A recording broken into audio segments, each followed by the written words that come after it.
Hi, I'm Jo from J.H.Leather, and in this video I'm going to show you how to make leather covered snaps. Let's get started.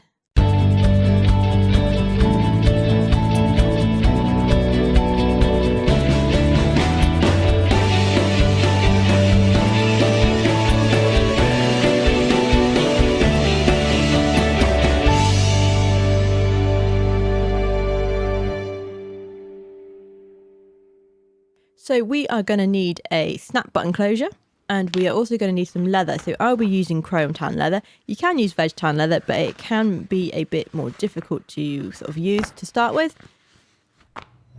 And we want our leather to be between 0.8 and 1 millimeter thick. So this red nappa hide here that I use for padding is ideal straight out the gate there. But this green hide needs some splitting. So I'm fortunate enough to have a bell scriber, so I'm going to split just a little bit of that hide down so it's 1 millimeter thick.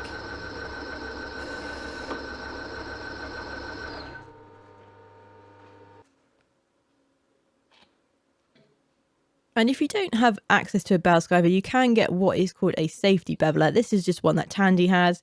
They seem to be quite a common thing, and they would do the job for you as well. So once we've got our leather down to the right size, we need to measure our snap. So mine is 50 millimeters, and you want to add between 7 and 8 millimeters either side. So for mine, that gets us to about 32 millimeters. So if you've got a sort of circle template, you can use that to create your circles. Or like I have here, it's just a circle cutter that I got online. It's just a leather circle cutter. And so I'm going to cut a circle that is 32 millimeters in diameter. And I'm going to use that as my template to draw around onto my leather.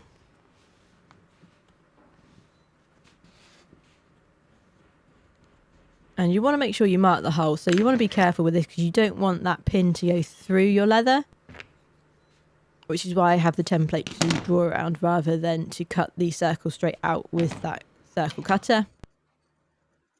And then you can just use a pair of scissors to cut your circle out.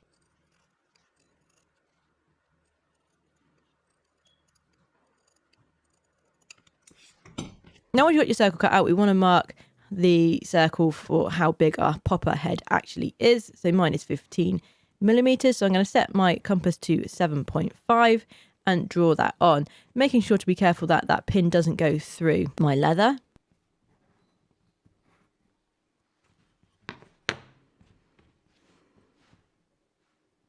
Okay, so now we have our sort of central circle drawn on. What we're going to do is with either a skiving knife, or I'm going to be using a paring knife here, we're going to skive down from that central circle to the edges, and we're going to skive down to nothing. So this is going to make it nice and easy for us to wrap this around the head of our popper stud.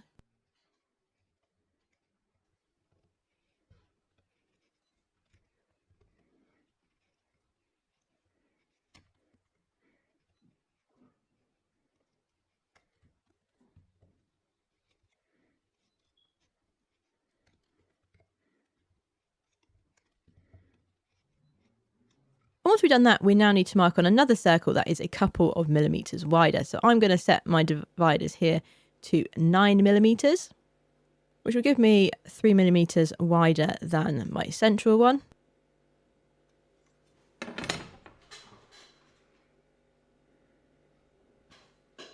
And again, carefully, we're going to draw that on, making sure the pin of the compass does not go through our leather.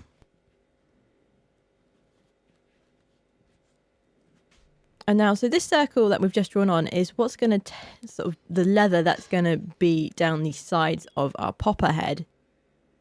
So as you can see here, obviously we have the sort of depth of the head to cover. So we want to add enough on that will cover that up. And now what we need to do is with some scissors, we just need to cut some triangles into it. So what this is going to do is going to take out some of the bulk when we wrap it around our popper head.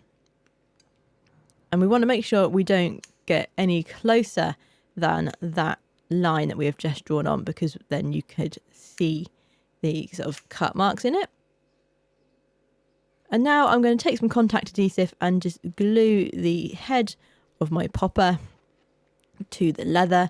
Now, contact adhesive takes a little minute to go off, so just wait before you actually stick the two together.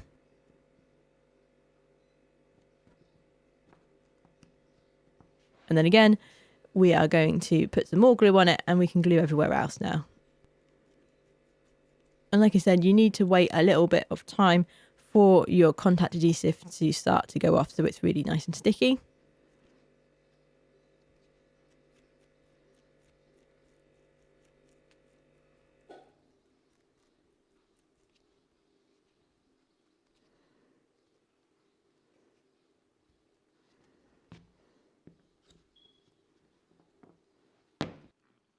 And then once our contact adhesive has dried and gone sticky, we can start to mould the leather around the popper head. So what we're going to do is we're going to start from the top and just start folding that and moulding it just around the top there.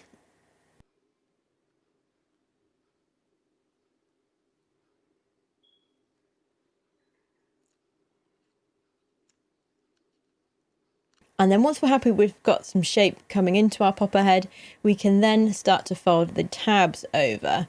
And now this is a fiddly job and you might find that you have to peel some of your tabs back and then stick them back down again. That is absolutely fine. And if you need to put a little bit more glue on, you can do.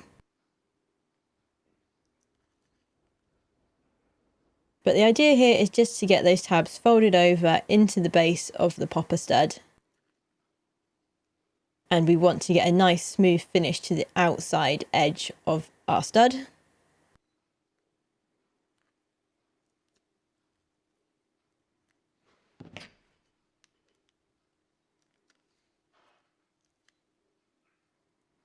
And like I said, this is a bit fiddly, so if you find that you have to peel back some of the tabs, that is absolutely fine. And you can also use a bone folder to help aid you to get that nice smooth edge around the popper stud.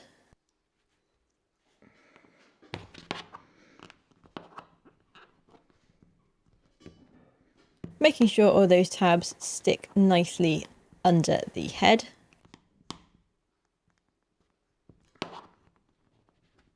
And smoothing out any creases that may occur.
Once you've got all your tabs down, what I like to do is then go around the edge with my bone folder just to take off any small lumps and bumps which may have occurred. And this is just going to smooth them down, and you can sort of do it in a way where you sort of smooth around the edge and pull down towards the back of your popper.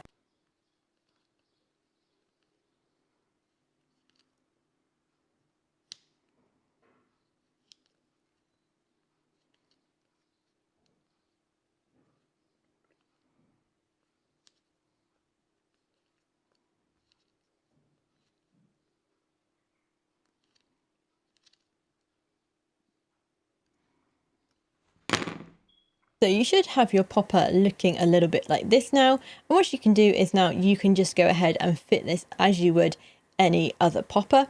So I don't have a sort of machine to do this. I do this by hand. And so I'm going to take a 4mm hole punch, and just to show you what it would look like, I'm just going to use this scrap bit of leather here.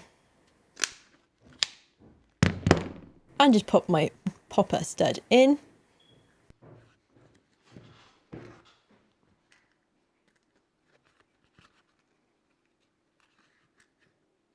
And as you can see, that's looking quite cool there. So what you would use these on would be just to add a little bit of flair and design to any of your leather work where you would need a stud. As you can see, compared to the plain one, this nice green one does stand out quite a lot more. So I hope you enjoyed the video. If you did, please click the thumbs up button and subscribe for more videos and tutorials, and I'll see you in the next episode.